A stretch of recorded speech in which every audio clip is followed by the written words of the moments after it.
Oh, wait, no longer. Greatness has arrived. Welcome to the Trophy Room, a PlayStation podcast made by the players for the players. I am your host, Joseph, and it is here on this very podcast each and every Thursday. Me and my best friend Kyle talk about the latest, the greatest in all things PlayStation. So with all that said, with all that out of the way, the greatest co-host whoever is and whoever will be, Mr. Kyle Stevenson. How are you, sir? Almost nailed it. Not almost. You nailed it, Joe. Be proud of yourself, man. That's fine. We're allowed to stutter here and there. I'm doing okay. Like you, right before we started recording, you can probably hear him now. Jiminy is back, and I don't know what happened. He was gone for a couple days. It was nice and quiet. I didn't think I was insane anymore. But now we're back, and it's at the point where like I'm at school, subbing, and I'll hear a cricket outside or a cricket somewhere in the building, and I think it's in my head. That's how long I've been living with this. Dude, my whole campus, like, it's infested with crickets. So I'm thinking, I don't know, man. It's probably some type of global warming or something. You know what I mean? Like, they're in the walls. It's like the cicadas. Things? Ugh. Cicadas are awful. Oh, I don't like them. I've never seen a cicada, like, and I just never want to. I've heard them, and I've seen, like, their shell, and I'm just like... Fuck this. I don't want any of this. They are frightening and fascinating at the same time. God, no, just gross. If you're an insect and you're bigger than 1 inch, you're on my shit list. And if you're a spider of any variety that's not, ends with man, get out of here. You're like a bouncer at a club with, like, VIP section. You just have a little ruler, for insects. You have a little ruler. Are you longer than 1 inch? No? All right, you can come in. Whoa. Get out of here. You're not welcome. Centipede, you get out. Dude, they scare. That's one of my biggest fears. Insects. Don't like them whatsoever. Have, like, regular people eyes and have, like, 4 limbs. Anything more than that, you get out of my house. I don't need you. You see what happens to this show when we launch a Patreon? We just we talk whatever we want. Anything. We got them now. They can't leave. Kyle, listen, we got, honest to goodness, at the last, hour of today, all the news came in today. So today we're going to be talking about no loot boxes, maybe sort of kind of yes siree in Call of Duty Modern Warfare. We're going to talk about Fallout 76's subscription service. So we got some leaks coming out of PlayStation, some good, some bad, some Black Friday deals. But before we get into all of that, Kyle, I got one question for you, sir. Yeah. What have you been playing, dude? So I'm not going to waste your time with Borderlands 3 stuff. I forgot if I even mentioned it last week. It might have been after we recorded, but I got so frustrated, Joe. I attempted the last Circle of Slaughter on my own. Yeah. Because I got this really cool new shield. It's called the Transformer Shield, where I am completely immune to shock damage. Ooh. So, like, if I get shot with shock damage, my shield does not go down, nothing goes down. I can basically just take it. And that last Circle of Slaughter, the Slaughter Star 3000, most of them are Maliwan enemies, and they all are about shocking and getting your shield down. And so I was good. I made it to the last round, right? I made it to the last wave in the last round. I beat all those enemies. Like, yes, finally, the platinum is mine. I did it. And then I hear Torque over the loudspeaker go, oh, and now for the bosses. And I was completely out of every single type of ammo. Sucks. I looted all the chests already, so they were empty. And they're just 2 giant robots, one at each end. And it was, I was so mad. I just had to, step out and let them kill me because there was nothing else I could do. And that was over an hour of my time. I just had to walk away. Damn. I was not happy about it. That sucks. But you think next week you'll have the trophy down? You'll have the plan? I hope so. I'm trying to farm for a certain weapon that makes it easier. It's a weapon called the Infinity Pistol. It doesn't take any ammo at all. Huh. You can just fire it forever, and it doesn't take any ammo. So we'll see. I don't know. And then besides that, I've been back on the Tetris 99 hype train.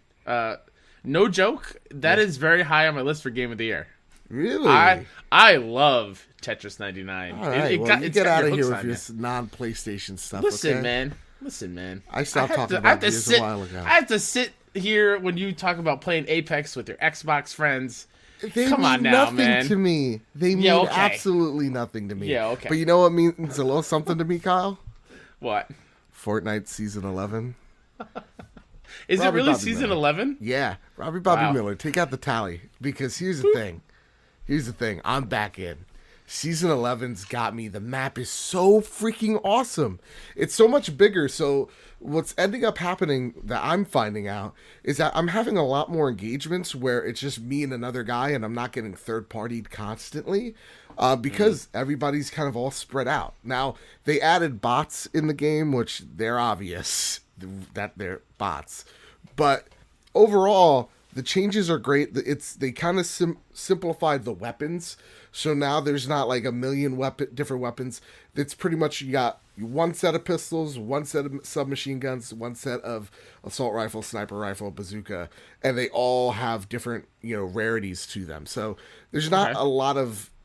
It's kind of just a simplified method of like rock paper scissors. This beats that, but yeah, man, I can't even count how many victory royales I've gotten, and That's awesome. Lot of it's been with crossplay. I've been playing with Bobby the Nintendo Guru. Him on his Switch, me on my PlayStation. We're chatting. We literally had like 4 hours pass by us. And we're just BSing with each other, having a blast, getting back-to-back victory royales. Like, it's a ton of fun. I really miss this game. And it's a great filler while we wait for Call of Duty that's coming out. I actually thought the midnight was tonight. It's midterm week. Wow. And, that we got like Death Stranding 2 weeks after that. We're going to talk about Jedi Fallen Order. So, I'm just kind of biding my time at this point, but yeah, I like it. With that, that's what we've been playing. Kyle, let's get into the news. But before we do, PSA kiddies, apparently someone broke the NDA for Death Stranding and is spoiling the entire plot on various social media platforms, including YouTube. So be careful. Fellow trophy hunters. Ooh, I like that. You've been warned. Now back to your regularly scheduled goobers. The first goober comes from Cecilia Di Anastasio over at Kotaku. Call of Duty Modern Warfare will have free maps, no loot boxes. Activision is changing the way it does Call of Duty DLC with Modern Warfare. In a blog post today, it detailed the game-changing overhaul that upcoming shooter Call of Duty Modern Warfare has undergone to make the game and its economy more equitable and fair. New maps and game modes introduced after the launch of Modern Warfare will be free for all players.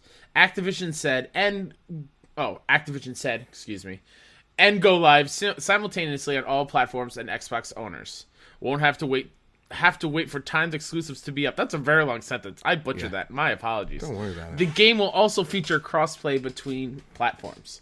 There will be no loot boxes in Modern Warfare, Activision said. Instead, Call of Duty Modern Warfare will have a battle pass system much like those of Fortnite.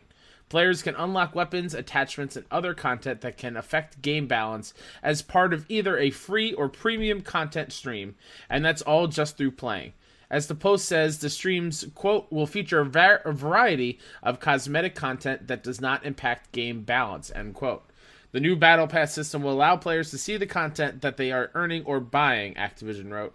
Battle Passes will launch timed to new post-launch live seasons, so you can unlock cool new Modern Warfare-themed content that matches each season. Now, they say that this won't be available at launch. It'll be probably a few months afterwards, so maybe early 2020. Kyle, what are your thoughts? No Battle Pass. Do we take Activision at their word, or do you think give it a few months? We'll see something. Well, it's the inverse of that, right? There's no loot boxes. Oh, sorry, no loot Battle boxes. Pass. Yeah. I would love to take them on their word, but this is Activision we're talking about, and they're not doing great in the news cycle these days. So, I think that's a great plan. I hope they stick to the plan. Any step towards getting loot boxes out of games, to make it like pay to win type scenarios is great by me. What if it's just cosmetics? Cosmetics, I don't mind if those are specifically detailed as like what the loot boxes are. Right. Like if you're expecting if there's even the slightest chance of you getting like this super rare gun in a loot box, but everything else is cosmetics, that's still kind of. What if? Okay, here's a question for you. What if the cosmetics are super overpriced? Like they're $20, $25 a pop. Like Fortnite, they're like skins range from $10 to $20. So you're saying loot boxes like you pay $5 for a loot box? No, I mean like cosmetic stuff in general. That I'm okay with because it's your money if you want to look the way you want to look. Okay. Yeah, as long as it doesn't affect the gameplay, I'm okay with it. Yeah, for me, I like this. This is awesome. Like, I love battle passes. I think they're a great way to get people into your game and keep playing that game. It works. I know it works for me all the time. I check every week, like on Apex last season, just to see if I can't get the last cool skin, what it's going to take. Fortnite, really great example of like, okay, there's this like buff Osmosis Jones looking dude, and I want to unlock him. He's at level 20, and I finally got to unlock him the other day, and I felt achieved. But then I was like, okay, what's the next cool skin I want? And I kind of plan, like, okay, I'm gonna play on this day for this many hours to see if I can't get to that level in time by the end of the week, type of deal. So I like this whole battle pass situation. When it comes to like just purely cosmetic stuff, I don't care either. You can price something at $40. I don't care. I'm not going to buy it. That's how I've always thought about it. As long as you give me the choice, and as long as, like, look, if a skin is $40, no one's buying that.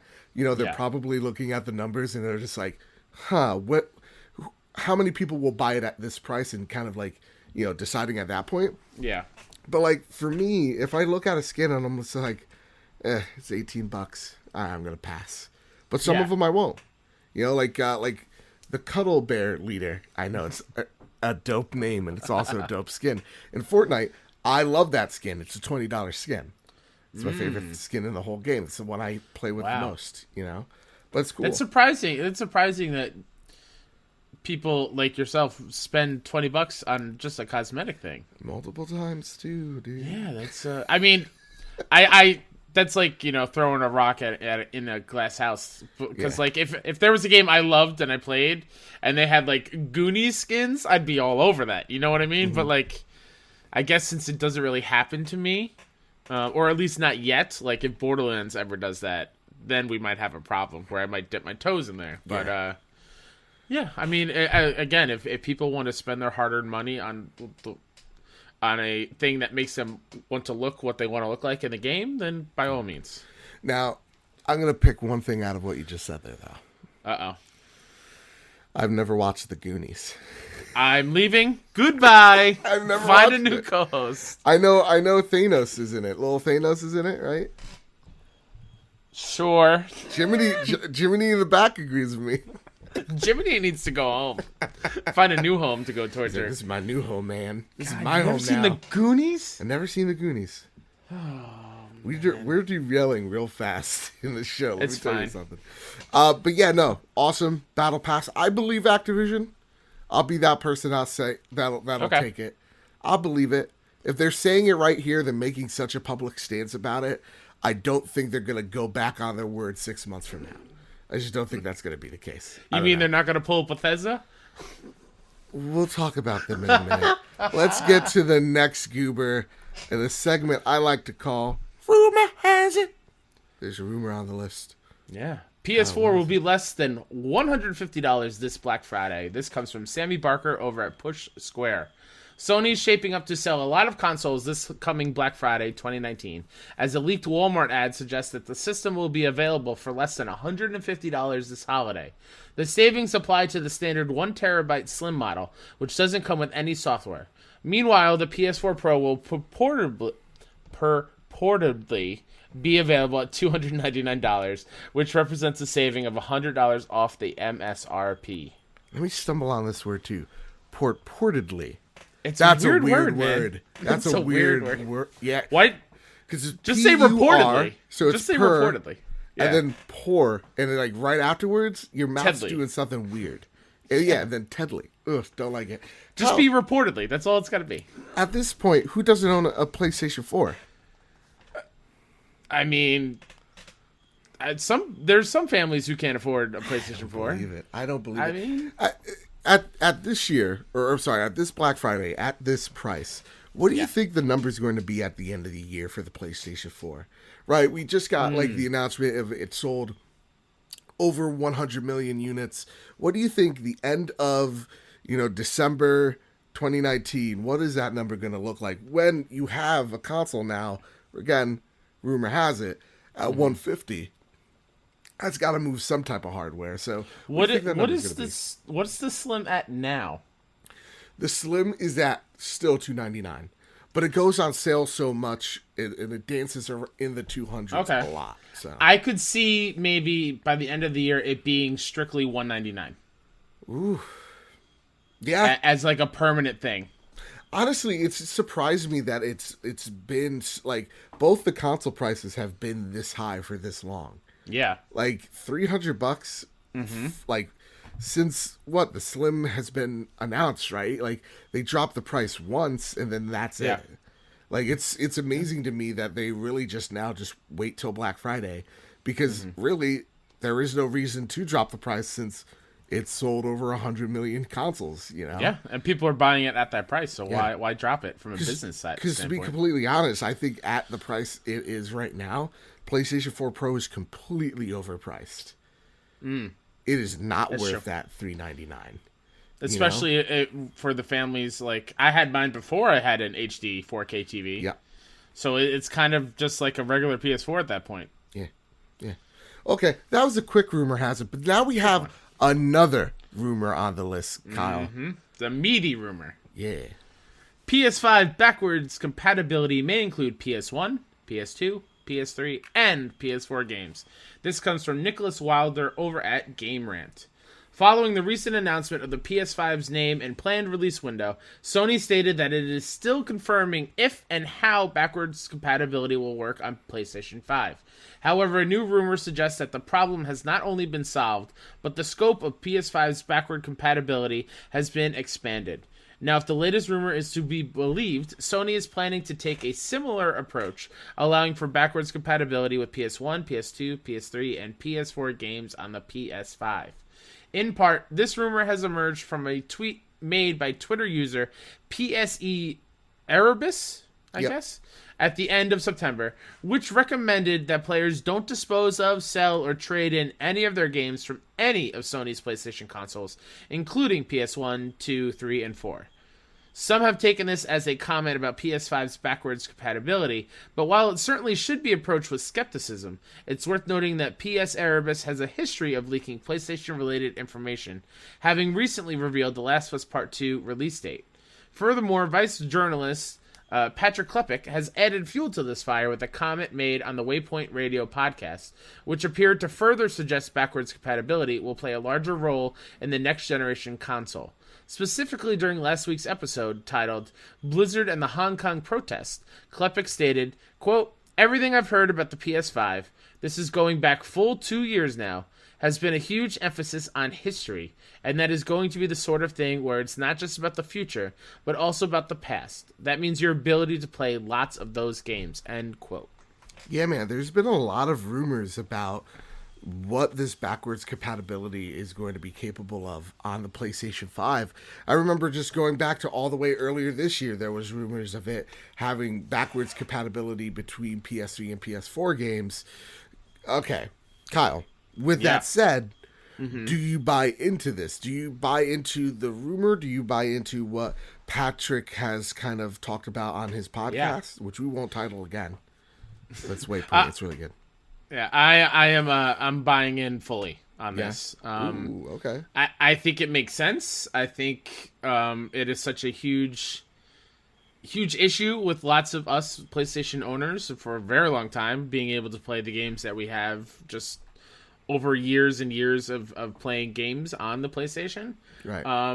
And I think this is probably going to be a thing when the PS5 launches. Now, how big? Okay. Now, I'm playing into the fact that this maybe let's just take this rumor as truth. And again, please don't. Yeah. But how big of a deal is that then to PlayStation players and gamers in general? Do you think that people are gonna go nuts for this? That this is as big of a deal as kind of what us hardcore make it out to be? Yeah, that's interesting. I would love for it to be a big deal for everyone that owns a PlayStation, because there's a lot of games that probably will not get that remaster treatment that need to be experienced.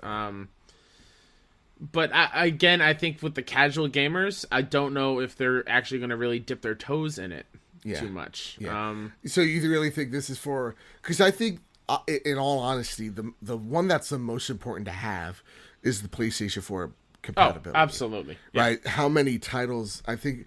Well, last time we checked, 500 million titles have been sold. It's a lot. Yeah, some outrageous number. So they have a back catalog of games that do really well and sell really well on your platform. Of course, you want that to carry over into the next generation. Yeah. As well as you don't want to start with a blank slate with competition like Xbox saying, hey, it's going to be backwards compatible, and then Google Stadia coming around the corner as well. You don't want to be complacent. So with this emphasis on history, I buy into it. I do think, and I'm very much on, I think most people read this news and they're like, that's wishful thinking. I do think listen, I won't be disappointed if it's not there. Right, in terms of like PS3, PS2, PS1, I would be disappointed. There's no PS4 backwards compatibility. They even said that's not the case, that we'll have it at launch. But I do buy into it, absolutely. But do you think that's going to then drive up the price? Like, how's this backwards compatibility going to work?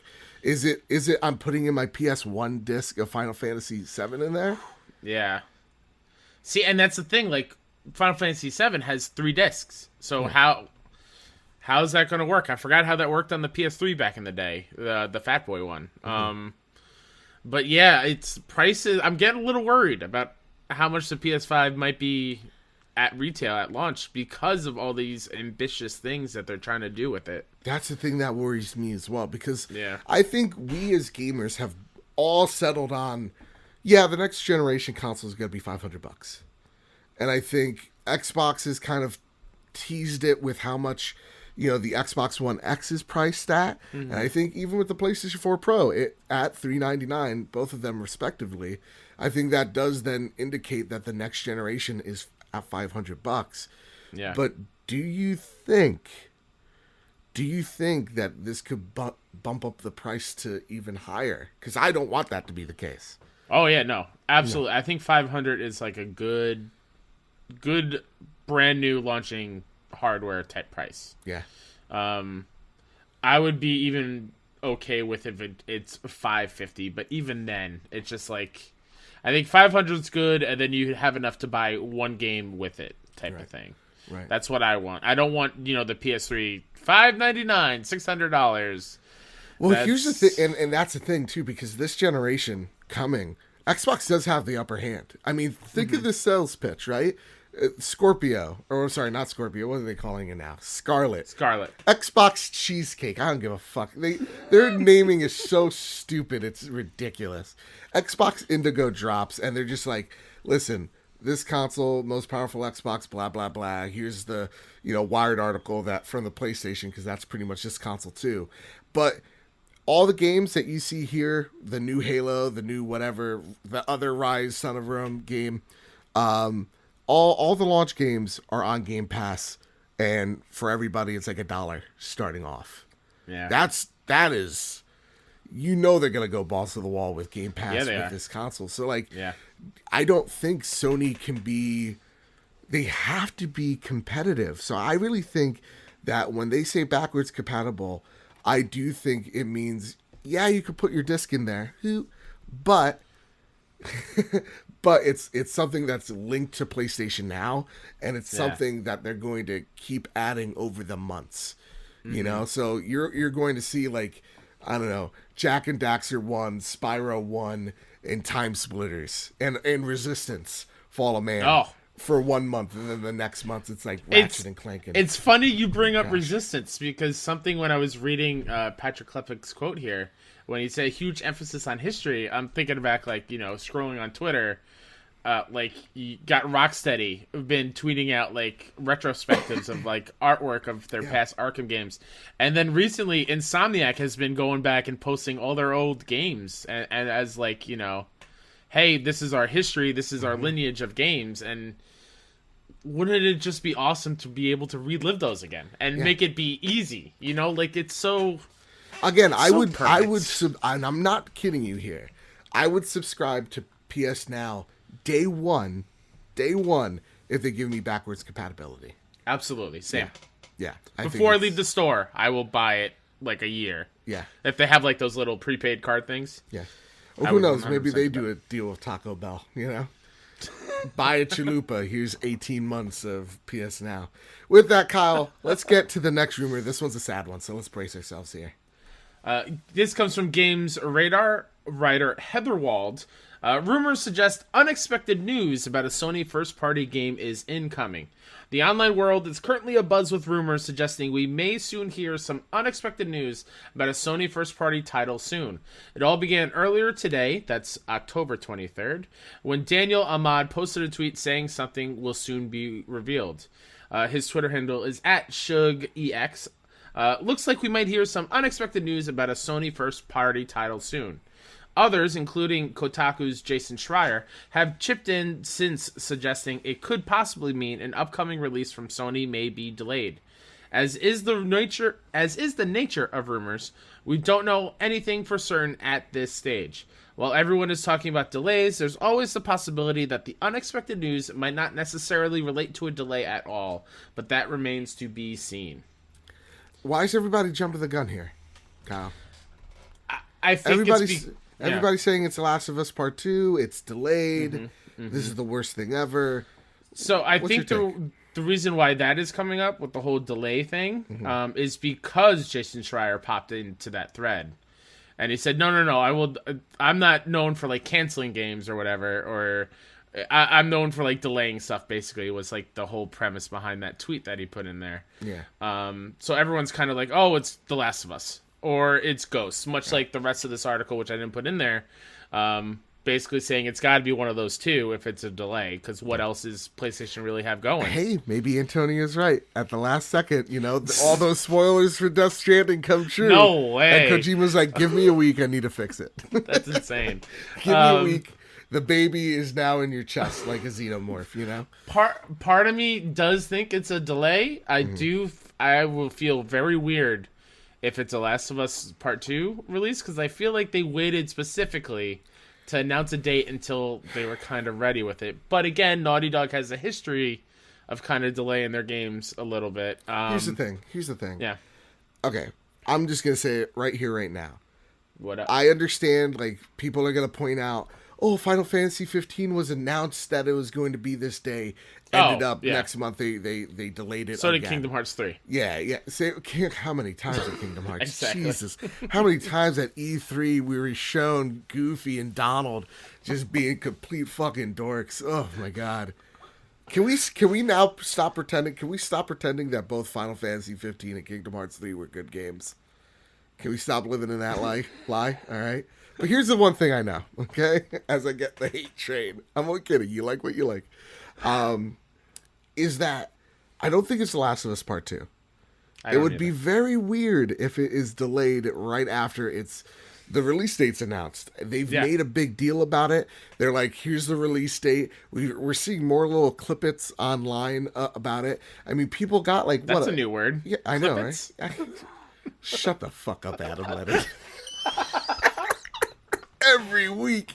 But I mean, like, they gave our good friend Stephen Tilley 2.5 hours to play this game, right? Yeah. You know, snippets. That's what I meant. But go. Like, I don't know. Yeah, I don't think it's Last of Us, and if it is, I'm not heartbroken. I just hope and pray that it's in June and not April with Cyberpunk. For sure, yeah. Or I think it goes March. the other way if it goes to Ghosts. Like, the unexpected news would be we get a date for Ghosts, and so soon for Last of Us. Or, here's my long shot, and I want to put it out there just in case I'm right. We hear what Guerrilla's working on next. Oh, they hint at what that is, just because, like, you know, we have PS5. Let's hint at. There was no E3 to hint at like a future games for Sony. I think maybe unexpected news is. I don't know what that means still. They bought Nintendo. The Switch Lite is really the Vita. It's the Vita 2. They made a $25 billion acquisition just so that they could get a fucking portable to sell. They get Miyamoto out there in his skippies, And she was like, say my name. They also realized they were low on gimmick games, so they bought the Ring Fit Adventures IP, and that is now a PlayStation exclusive. PSVR Labo edition. There you go. I see it now. Yeah, listen, games get delayed, and I mean, like the Miyamoto quote, right? Bad game's a bad game forever. Yep. Delayed games just delayed for who knows. I'm looking at you, Half-Life 3. So yeah, no, I feel nothing about this until we see and hear the news and it's real, it's tangible. But until then... And honestly, if Last of Us does get delayed, is that such a bad thing if it's delayed a couple months? Because of all the games that are out that early in the year? Because PAX East is only days afterwards. You know, like, I think Last of Us is the 22nd, right? 21st. Yeah, 21st. 22nd. And then PAX East is on the 27th? Oh, yeah. So, yeah, like, I only have a couple of days, and then I gotta drive to Boston. You know what I mean? Yeah. Because of the power of Patreon. But we'll talk about that later, Kyle. Let's get into the next goober on the list. This one comes from Sam Sant over at PS Lifestyle. Star Wars Jedi Fallen Order channels Bloodborne in more ways than one. A recent round of Star Wars Jedi Fallen Order previews have only served to deepen the perceived connection between Respawn Entertainment's upcoming action-adventure game and the work of Japanese developer From Software. Many liken the gameplay revealed at E3 2019 to games such as Dark Souls and Sekiro: Shadows Die Twice. But now an even stronger comparison to PS4 exclusive Bloodborne has been drawn. This is due to the similarity in how players retrieve XP from enemies after dying in both games. In Fallen Order, any enemy that beats you will come to possess every XP point you've earned since last leveling up. While the developers are very open about their Souls-like influences, with Star Wars being a franchise that's fit for all ages, the team does appear to have made concessions in order to remain more approachable. It's said that landing a single blow to the enemy that previously killed you is enough not just to gain all of your experience points back, but also to fully heal Jedi protagonist Cal Kestis in the process. Similarly, when players die in Bloodborne, as they often do, they drop blood echoes at the location of their death.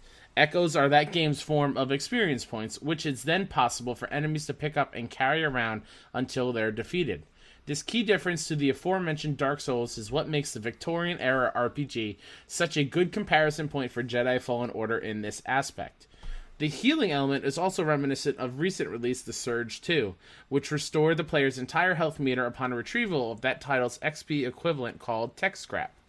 If Fallen Order is anything like Deck 13's latest game, there are potentially plenty of tactical ways that this mechanic can be put to good use, which should result in some especially engaging lightsaber battles.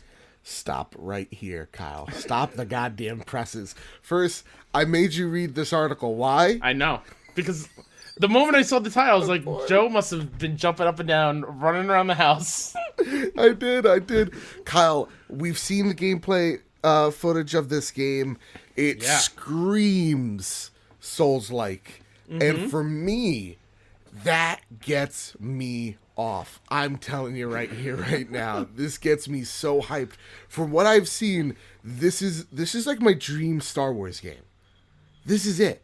And the fact, and I was talking to Luke Lore of the Xbox expansion pass, and he was just like, dude, I was so turned off. He's not into the Soulsborne genre, but once I heard that I can set it to easy, I was in.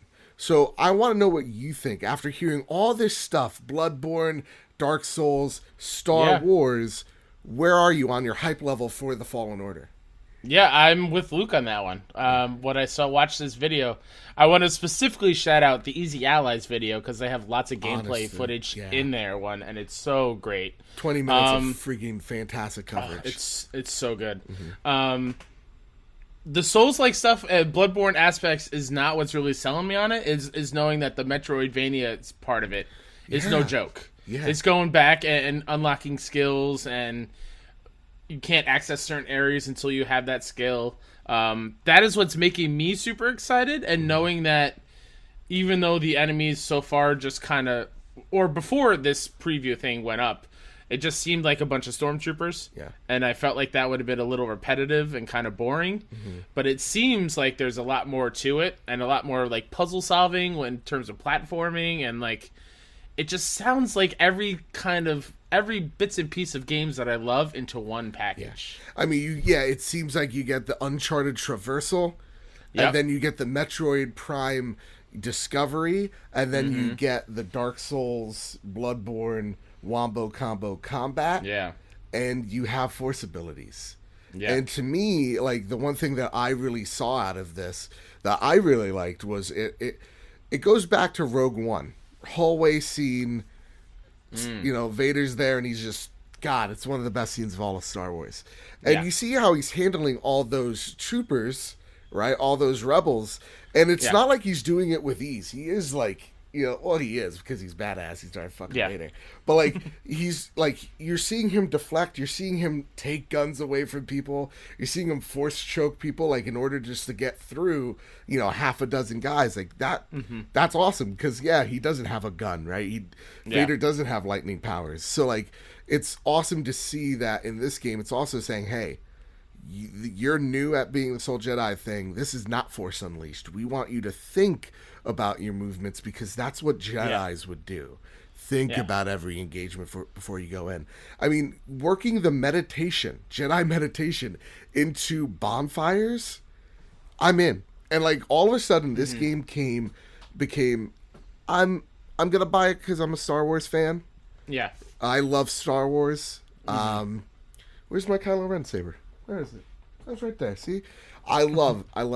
I love it so much. But I wasn't like over the moon. Now seeing everything I've seen, this is a Game of the Year contender for me. Yeah. It's just, it looks freaking great. And Respawn, their track record, fantastic. I'm so in on this game, dude. That's another thing. As a Titanfall fan, you heard in the previews, the wall running and movement like that felt exactly like it was Respawn Titanfall. Yeah. Which is great news. Yeah. I'm in. Yeah. So in. Kyle, we got a new segment called Blizzard. Hold my beer.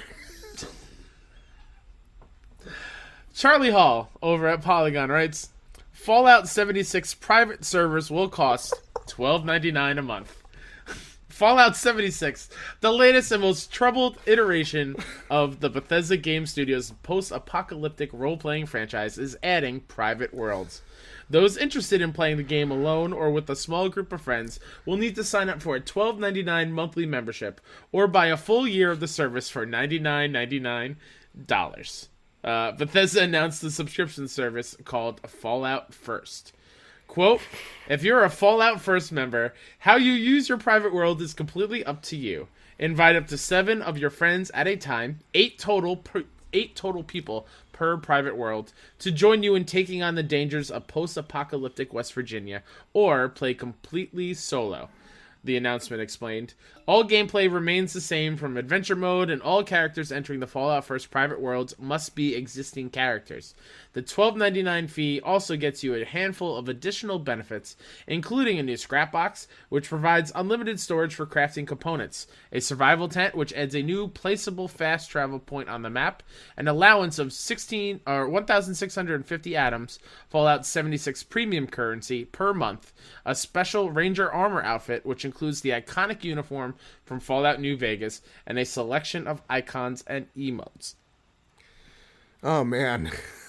Oh, man is right. Okay, so like Bohotep, he was just like, so what do you guys think? Honest to God, I got this news. Hold on, real quick. Yes. We're sorry, Fee. We're so sorry, Fiona. Oh, God, pour one out. Yeah, no, listen. If you like Fallout 76, you like it, right? For the 5 of you out there, I hope you're having a fucking blast. You read more and more into this. There's even some, like... Anyway, I got this. I'm just trying to, like... I don't understand this move. I got this news in the afternoon. I think, like, right after my first midterm. No, right before it. Yeah, and I was just like, all right, what? I don't... This is not April Fool's. Like, this is just weird. And it really just hit me while you were saying it. What they're offering here. Because last week they delayed their first major content drop, which was adding NPCs into the game. until early 2020.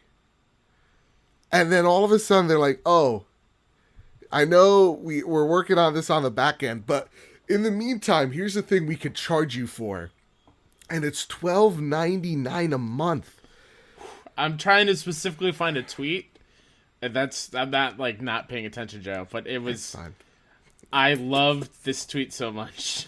But like my thing is too, here's the thing, Kyle, right? While you try to find that tweet. Yeah. I'm not the guy that like will shit on moves like this because I know it's a really popular thing in older Battlefield games that people would rent servers. Now I forgot the price for like renting servers back in like Battlefield 2, 3, and 4, but you could rent a private server and then you make the game what you want and then people just join it. So like if you have a map you really love to play and you don't want to play any other game type or any type of mode other than what you want, you could pay for that and then have people drop into your game.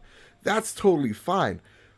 But they are expecting you to pay $13 a month for single player. Yeah. What? I'm not going to be able to find it. But it basically was like a list of PS Now, $9.99 a month. PS Plus, $9.99 a month.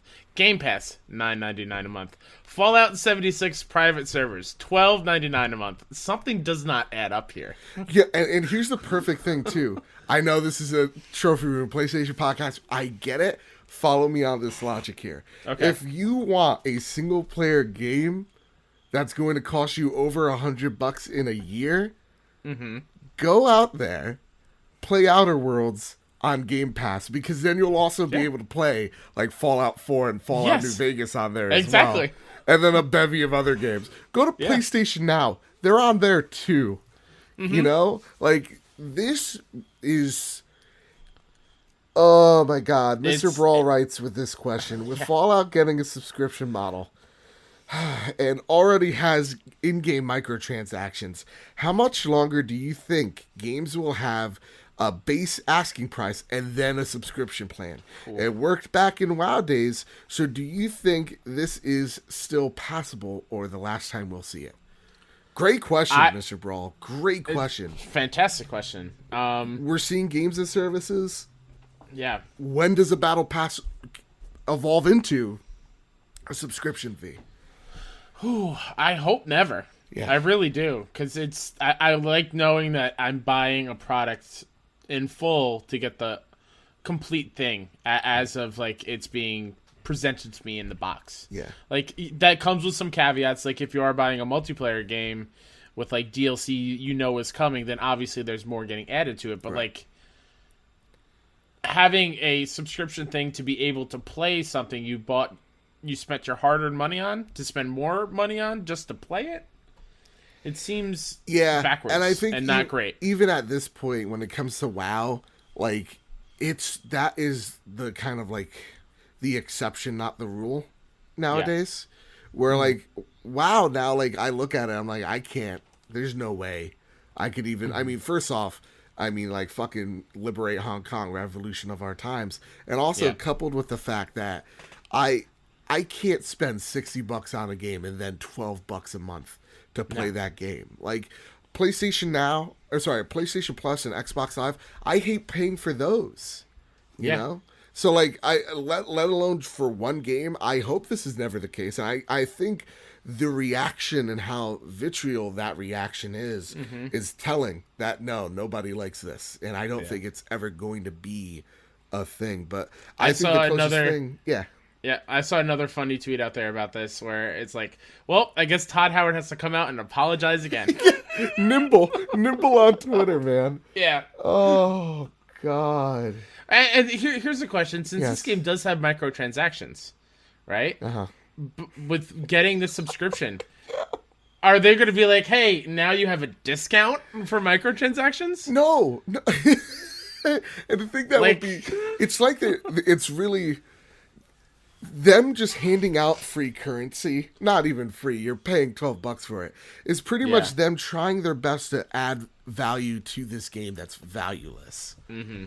And, like, that's the thing that is so, like, 1,600 fucking whatever the hell it is. Like, I'm very curious. I want to know how Atoms, much Fallout 76, like 1,200 atoms cost in game now. Yeah. Is that Battle Royale mode still there? I fucking hope that was a limited time thing, wasn't was it? Oh, okay, I thought they were like, we're gonna keep it in. Yeah, no, fuck that. And then the most famous Seamus I've ever met in my entire life asks, so Bethesda made a subscription membership for Fallout 76. So what would Bethesda have to do to get you two fine gentlemen to sign up? What a great question. Because that flips this whole thing on its head. So now pretend that I'm a gullible, now if I was you, but if I was a gullible consumer, what would it take for you to sign up for this game thing? Oh, I don't know if there's anything that could, really. Maybe if this game worked? Maybe. Like, I've only played this game once, and that was with you and Fiona. And we had a great time just because of how buggy and crazy it was. Like, for example, when we played together, we were, I don't know, in some town, very much early in the game because I never started it. Yeah. And I was like, oh, guys, do you see this crazy enemy over here? Like, on this what's the word I'm looking for? Gurney? Yeah. And they're like, Kyle, there's nothing there. Yeah, there's still what are you talking about? And this is when they're like, it on my screen. We fixed this game. We're like, no, you didn't. And I had to take a picture of my TV and send it to you to prove that I was not crazy. Yeah, and the fact that they had like an over-encumbered, like if you pay $12 a month, you won't get over-encumbered in a game. That just screams why that's there in the first place. It's a shitty game mechanic. Stop having that. For example, I don't know how old this one is. So this is from December of last year. Tell me. And this is again in this British funny money area. That's the only picture I can find. About 1,000 atoms, which will get you 100 bonus atoms on the PSN store, will cost you about £8 or whatever it is in British currency. 2,000 atoms will cost you about $16. Well, hot dang. Yeah. Yeah, nothing you can do. And I want to thank this story for being there, because if it wasn't, it would be a dull day in the life of Joe. Wow. What? Just wow. Just wow. But you know what, Joe? Yes. Well, let's move on to today in gaming making steps in the right direction. Please, because honestly, this past month, it's been a whole lot of fuckery. This one is gonna be great. All right. Good. Able Gamers accessibility courses have begun, starting with Volition Studios. I got this from Able Gamers at Able Gamers on Twitter. That's a wrap on the first certified APXP course. Our most sincere thanks to Volition for believing in gaming for everyone and becoming some of the first devs to be certified in making games as accessible as they can be. The future is accessible. And then here's the course description for what Volition went through to become this certified practitioner. Apply our data-driven APX design patterns and promote a focus on accessibility early in the design cycle. Learn to identify accessibility issues during the design cycle and implement solutions to fix them. Equip yourself with the data you need to show accessibility is a worthwhile investment in your title. And understand the 21st Century Communications and Video Accessibility Act, or the CVAA, and what it requires. Developed and delivered by the Able Gamers charity that has worked within the industry to make games more inclusive over the past 15 years. # so everyone can game. So I saw this while I was scrolling on Twitter from Steven Spawn, who is the COO of Able Gamers, and I think this is awesome. It's a step in the right direction because there's so many games that have come out this year. And again, this is a PlayStation podcast, but specifically on the Switch where the text is so small. Yeah. I'm looking at you, Fire Emblem. Like it is real bad. And the fact that we don't have these options to make it bigger, to make it easier for people that are disabled and can't play because of these boundaries in front of them. I want to stare at that cute twink Claude, but I can't because he's so goddamn small. You know? I mean, this is awesome that they're going through, and some developers are going through with it and taking this course. I think it's amazing. No, this is freaking awesome. Like, this is amazing, and it's awesome to see. Like, because I follow a bunch of people that are for accessibility in games. And shout out to Steve Staler. Yeah, and so like, seeing them go, hey, listen, this could be implemented better. And developers not be like offended or like going, whatever. It's cool to see them actually take initiative and go, actually, you know what? Let us in. How can we make this game a little bit better for everyone? Yeah. And you see it with games like The Division 2, where it's just absolutely. Play with the UI. Just do it. Yeah. And to see you go into any game, like Fortnite, another great example, Bobby Miller, I think that's 4 now. But like there's a huge list of accessibility options in that game. It's a plethora. So like... And I mentioned it last week with Concrete Genie. If you can't do the motion controls, you can just switch it. There's a whole accessibility option in there to switch it to the right stick. Control is another one. Yeah. Like, so there's more and more games that are taking really awesome stances that are including people, everybody, all shapes, colors. That's awesome. So, seriously, great. Love it. Kyle? Yes, Joe? I got a question for you, dude. I might have an answer. Are you holding on to something, dude? Jiminy, am I holding on to something? Oh, now he's quiet. Yeah, now he's quiet. Damn you, Jiminy! How dare you? You can't even go along with the bit, Jiminy, you fuck. Jesus. I'm sorry, I'm cursing a lot this episode. Just so you know, it's midterm week. I forgot it was midterm week. I was like, oh, there's going to be new content for Bad Bit. And then I remembered right after that tweet, and I regretted it immediately. But guess what? Prepare the drop. Each and every week, PlayStation drops the latest and greatest games onto the PlayStation storefront. The only problem is that there are way too many awesome games to list. So Kyle and Joe each pick one game that they'd like to play this week. Joe's pick... Let's Sing Country. It all begins with the first note. Create your own spotlight with the hottest tracks in country music of Let's Sing Country and follow the footsteps of cutting-edge artists. By God, they won't tell you what they are. I did not know that this was a game that existed. Yeah. And I love that this description is Let's Sing Country and follow in the footsteps of cutting-edge artists! ! Who? Yes. Exactly. Are we getting Old Town Road? What is this? Well, gonna take this out to Old Town Road. You know, like, come on, man. Oh, man. It's probably it's like the Kid Spot version of the country songs, probably.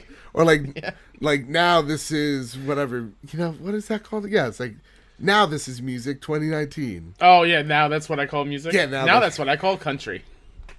My actual pick is Call of Duty Modern Warfare. Yeah. Prepare to go dark. Modern Warfare is back, and the stakes have never been higher as players take on the role of the lethal Tier 1 operators in a heart-racing saga that will affect global balance of power. Infinity Ward delivers an epic reimagining of the iconic Modern Warfare series from the ground up. Yeah. I'm pumped, dude. I have not been this excited for a Call of Duty game since maybe like Black Ops. This one's revving all my engines, dude. Are you getting it this week? Yeah, I'm getting it this week. I'm getting it tomorrow night. I'm very excited to hear what you think about it, specifically because I want to try out the single player, because that's what I usually do play. Yeah, I'm pumped. Excited. We'll see. Jiminy's excited as well. Kyle? Yeah, he's very excited. Now he's excited. Yeah, damn you. I love Call of Duty. What's your PSN? My pick is not WWE 2K20. Go look at those awful glitches on Twitter. I understand it's in a rough spot and the developers are switching over, but come on, 2K. Mr. Negative posted a picture of a guy's eyeball going all the way down to his neck. It's real bad, man. Oh, God, I just want wrestling games to be good again. Okay, honest to God, everybody stop what you're doing. If you're in a car, just stop. I don't care if you're in a freeway. Go Google WWE 2K20, and you'll be like, oh, did this game come out in like circa 2003? The character models look like PS2. It's awful. It's not great. Awful. Let's talk about a game that 2K? Is the opposite of which, Kyle. Yes. My pick this week is The Outer Worlds. The Outer Worlds is a new single-player sci-fi RPG from Obsidian Entertainment and Private Division. As you explore the furthest reaches of space and encounter a host of factions, all vying for power, who you become will determine the fate of everyone in Halcyon. In the corporate equation for the colony, you are the unplanned variable. So I was not day one on this. Yeah. And then I heard and saw all these reviews going up and heard high praise from it, and I am in. Yeah? I am all in. I might be picking this up on Friday. You know what? If I could be real with y'all, I'm on board. I'm very excited for this game. I'm very excited for Microsoft as well. I know this has been a heavy Xbox show. Mm-hmm. But seriously, I'm very excited for them. They picked up Obsidian last year. This game looked like a outer space Fallout game, and it seems like it's just that. And again, Obsidian is a great developer. They've made amazing games, and so to see this game take off the way it's doing, no pun intended, it just gets me really happy to see that Microsoft in the future will have a RPG that is capable. You know, it's kind of like with Horizon Zero Dawn. You know, it's like, oh, this is so fucking good. And another reason why I'm super pumped about it, I heard it's not a super long game either. Yeah, I think it's around 20 hours 15, or something. 20, yeah. Which is totally doable with all the other games coming out. Like, we got Death Stranding in 2 weeks. Like, it's awesome. This is definitely a game that I'll see the Black Friday sale situation and then be picking it up just because, we got Death Stranding. We got the Road to Greatness show coming up, and I'm still kind of, I'm figuring out what that show is. I'm really excited about it. And so, and then we got Star Wars, and that just gets me pumped as well. But before we get into all the Andy Snail Mail questions that we got, and we got a lot, Kyle, I do want to also thank our patrons that let this show and have let the show be possible. Is that a sentence that I want to use? Yeah. Forget about it. Each and every month, the last week of every month, we have an intern on the show. His name happens to be Phil Spencer. And he gets a little gun shy, and he wants to stop the show at any chance he can. So this is the segment I like to call the Filibuster. Now, I have a list of all the patrons that have donated to the show, and they go as follows. Aaron Doherty, Adam Cause, Alex Van Aken, Andrew Farman, Antonio Guillen, Brandon Myers, Daniel Welsh, Garrett Bland, Catherine, I had to scroll, Luke Lohr, Marcus O'Neill, Matthew NG, Nathan McErney, what up, dude? Patches Plays, I love you, Patches. Rybo Flavins, I love you even more. Sean Capri, Steve Fontana, thank you all for supporting the show over at patreon.com/badbit. Because of you guys, it's official, Kyle. We're going to PAX East. Woo woo! Thursday through Friday, and we will have exclusive content for you guys and gals because of that. So I'm really excited. Amazing. Thank you all so much. You make this show possible. I love you very much. It kind of blows my mind a little bit that so many of you want to support us with and I've said this phrase a lot this episode, with your hard-earned money. It's very humbling, and I love you very, very much. I got very emotional the first day. I was a nervous wreck. I know. I tweeted. I texted you. I was like, "Hey, have you seen?" And you're like, "Don't tell me. Don't tell me. Don't tell me. I'm nervous. It's more than one. I hope. Is it not my mom?" So and to see none of them are my mother. That's great. So again, thank you, guys and gals. This means a lot. Next week we'll have the whole UI and we'll have everybody's name up on screen as well. So awesome. Thank you all. And with that, let's break into Andy's house of Andy House's snail mail. Our first question comes from famous Seamus. And before we do, you could send your questions in to the Casa de Badbit Discord, to PS Trophy Room on Twitter, or you could send your mail to Andrew House. I fly to his house, knock on his door, just run away, steal his mail, and I read it here on the show. And famous Seamus writes in, I fucked up on your name twice, Seamus. I'm apologizing. What do you do with games that you have 100% completed /platinum them? Do you keep them, sell them, or give them to your friends? I sell them. Very interesting. It depends on the game. If it's a game that I love, I'm going to keep it. Yeah. So like I Platinum Control, I'm keeping that basically because I know there's DLC coming. But I think even after that, I love that game so much that it's staying up there. And if it's a game that I've Platinum that comes with that sweet steelbook, it's staying on that shelf. Bloodborne and Horizon Zero Dawn.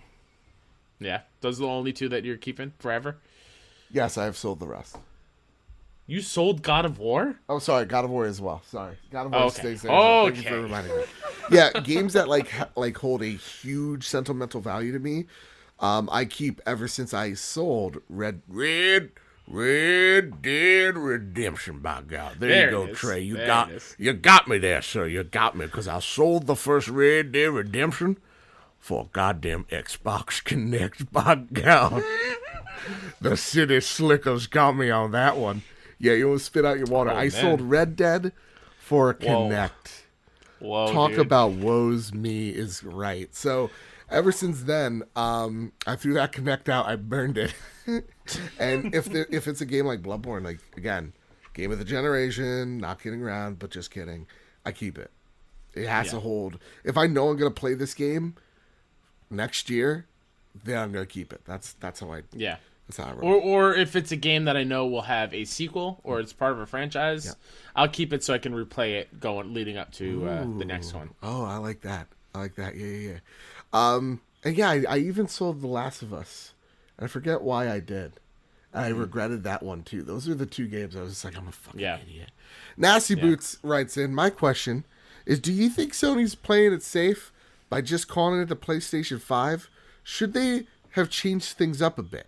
And second question, if you and Kyle were to do a street play of Gorillas in the Mist, who would play Sigourney Weaver and why? All right, let's tackle the first question first. This is a multi-layered and multifaceted question. I'm perfectly okay with the PS5. I actually like that a lot. Yeah. Ain't broke. What are they gonna do? PlayStation 1? They're gonna call it PlayStation 1? No. Saw how that worked out with the other guy, right? Exactly. Yeah. But that's the thing. Like, the code names have always been kind of silly. Like Morpheus and was Morpheus 4 or was that 5? Honestly, I'm again another shout out to Xbox. The only people that have cool code names is Xbox, Scorpio, Scarlet, and then when the thing fucking comes out, they're the dumbest names ever. You know, Xbox One X. What? What? Xbox One Durango, and you got one out of that? I swear to God, the next Xbox is going to be named something so stupid.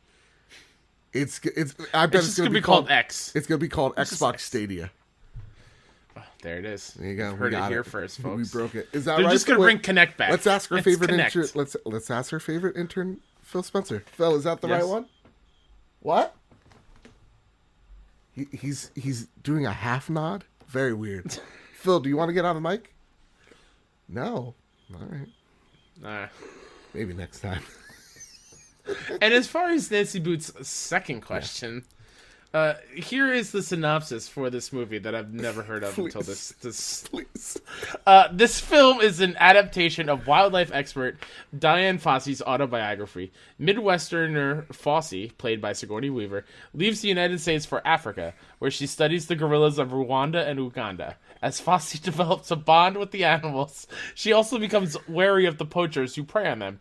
Fearing that the gorillas will go extinct if humans continue to hunt them, she organizes a defense league to protect the animals. In doing so, though, she puts herself in a perilous situation. Okay. Okay. So which one of us would play Sigourney? I'll take that. Here's the thing. I pictured you halfway through it, and I was like, that's it. But then halfway through it, it turned. I was just like, I could play Sigourney Weaver. So I think we're gonna switch off the role. It's good. It's gonna be like a Olsen twins at Full House. Yeah. Like we'll take turns on scenes, and we just won't tell the audience. We just expect them to know. We'll always sunny the situation. Oh God! All right, Trey. Listen, we got your Red Dead question in But fine, I'll read it again. Question here. Something Red Dead Redemption in 4K. Something I don't even own this game. What sandwich would go best with playing Red Dead Redemption 2 in 4K? That's what I should have asked. What's the best sandwich? There it is. Go with a Red Dead Redemption. I'd like to say some type of brisket. Some type of tenderloin of some sort. I got one on the top of my tongue. I don't know what it is.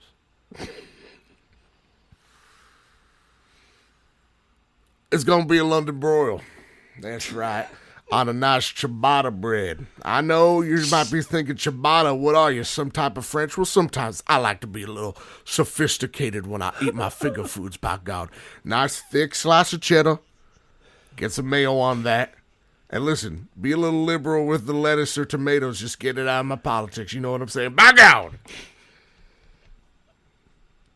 Next question. We had a lot of questions this week, Kyle. I love you saying ciabatta in that voice. Ciabatta. Ciabatta. Grouchy Surge asks, how do you think Black November is going to go for the PlayStation 4 since this is the last hurrah? Oh my God, we actually kind of answered this. Where will the PlayStation 4 go down in the pantheon of PlayStation consoles? Holy shit. Yeah. We got this one. I think it's going to sell really well. Yeah. The pantheon of PlayStation. Where would you rank this one? I think, like, obviously it's selling a lot, but like in terms of like quality and its remembrance and history. Dude, I think this is going to go down number 1 or number 2 for sure. Yeah, I agree.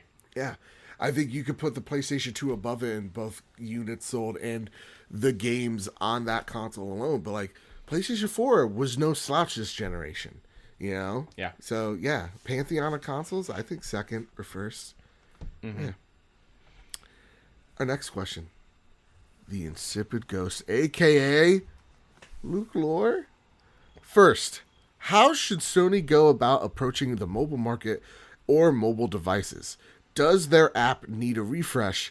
Anything to combat xCloud or Stadia? ? How would you roll these things out? Kyle? Yeah. What do you do if your PlayStation next generation is the answer just remote play? Or is it going to get a little bit more complicated than that? Yeah, I think what they need to do is, I do believe first and foremost that their apps do need a refresh. Yeah. Make it easier, more responsive. I can't remember if I talked about it on the show or not, but I attempted to remote play on my phone, and I hooked up my DualShock to it. I played Borderlands 3 for like a solid 10 minutes on my phone before the connection broke. Oh. It was okay. Obviously, it's better on the TV and on console, right. But me sitting in my chair very close to my TV, the connection was still kind of weak. It might just be because my Wi-Fi is not great, but it was cool that I was able to hook my DualShock up to my phone. That was cool. So they're getting in the right directions of making it easier for this kind of be a more common thing. But there's definitely needs to be some more work. Yeah, being done. I think you're going to see something with the launch of the PlayStation 5 of like, hey, here's this other thing we're doing, and we partnered with Microsoft. This is the xCloud technology. We're calling it remote play. Or you know what, just for you, Kyle? Vita. Yeah. I mean, we said earlier in the show, they bought Nintendo and Switch Lite, so that's we don't even that's the answer right there. Yeah, no. Also, when it's like XCOM and Stadia needs to prove itself more than anything. And right now, it is having. Can I just say it? This is the worst launch I've ever seen. Of just this is our main thing we're doing. Stadia, right? Yeah, Stadia. Oh yeah. Awful. Especially with everyone who pre-ordered the thing. Not everyone is getting them on the same day. Some might get it 2 weeks within a 2-week window. Like, that's bad. There's caveats to your wireless controller not being wireless. We only knew the release date 4 weeks before this thing goes live. The thing's been up for pre-orders for months, and it just sold out. And I remember in August, they're like, we're really low supply, guys, so please get it now. Please buy this. Like, it's bad. So I don't even think we need to really worry about Stadia all too much. And Antonio, the Hypecaster himself, writes, Kyle, would you like to take this away? I would love to. Dear Kyle, please accept this letter as an apology and full surrender. You were right. Death Stranding won't be delayed. I don't know how that nutball Kojima did it, but he did it. You won our bet, and I will fulfill our wager post-haste. I never should have crossed a man of your depth and wisdom. I hope that others will learn from my mistakes. I hope in the future I can embrace the words of First Lady Melania Trump and be best. Sincerely, Hypecaster. P.S. Free Hong Kong Revolution of our age. God. Thank you so much, Antonio. And for those that are not familiar, I did find the tweet, Joe. Oh, yeah? This was back in May, when the first trailer or one of the trailers went in when they showed Mads for the first time. And I said, I can't wait for it to play it later this year. And Antonio goes, want to put some money on that? Oh. And I said, if Death Stranding misses November 8th, 19, I'll gift you $20 to the game system of your choice. But if it hits it, then Antonio has to do the same for me. And that is the deal. But Antonio, here's what I'm going to do. Yeah. It's Extra Life season. So put that $20 and donate it to either the Extra Life that Joe's doing it, donate it to the ones that Kinda NYC is doing, put it towards the one that you were doing with the Mega Dads, whatever. I want that money to go towards sick kids. I don't need an extra game. Put that $20 for a good cause. I love you, Kyle. I love you too, man. That made me emotional. That's where we're going to end the show. And like always, before we end the show, we're going to pimp out our stuff. Kyle, anything you got to pimp out for us today? Who Dat Ninja 73? Oh, I'm sorry. I have to start it over again. As always, I'd like to plug myself. Who Dat Ninja 73 on Twitter and on PSN. My show all about the kind of funny community at BFS Talk Funny on Twitter, Best Friends Talk Funny. Mr. Brawl, who asked us the question on this episode, is my guest for next week. Really great best friend out there, and he did a PlayStation show himself, PS Best Friends, back in the day, so he's a great person to have on. Happy to have him. Like I mentioned just before, Kinda NYC, we're doing Extra Life on November 9th and 10th. A lot of really great prizes that we got going on, such as Thor Ragnarok signed posters from Chris Hemsworth and Jeff Goldblum. We got some Avengers limited edition posters from Mondo that we're giving away. Signed Kinda Funny posters. We got a bunch of stuff going on. So that's going to be fun. Twitch.tv/Kinda NYC or KindaNYC.com. And I think that's it. Yeah, I think that's it for now. Yeah. And you can find me November 2nd at the Phoenix Overdrive Extra Life. We're going to be in Rome, New York. Me, the Phoenix Overdrive Drive crew. We got Sean Capri, we got Bobby Pauls, we got Matt Knight. We even got some of the PSVG crew in there. Like, at this point, like, who's not showing up? Oh, I know who. Joe After Work. Love you too, dude. No. Love you too. James is gonna be there, but you're not. That's cool. Gonna miss you, I guess. Big old jerk. And you could go find this show at youtube.com/badbitgames, where we talk about all things games. The show is on the video version on Thursdays, and we do news, reviews, and all that fun stuff over there. You can find the show on Apple Podcasts, Google Play, Spotify, wherever there's an RSS feed. You could go, click support, rate us 5 stars. It helps us out, grows this big, beautiful family we call home. And then you can help support us by going the extra mile and signing up on patreon.com/Babbitt. Listen, that one needs work. Become a filibuster. Ooh, with all that said, with all that out of the way, everybody keep hunting and keep playing PlayStation.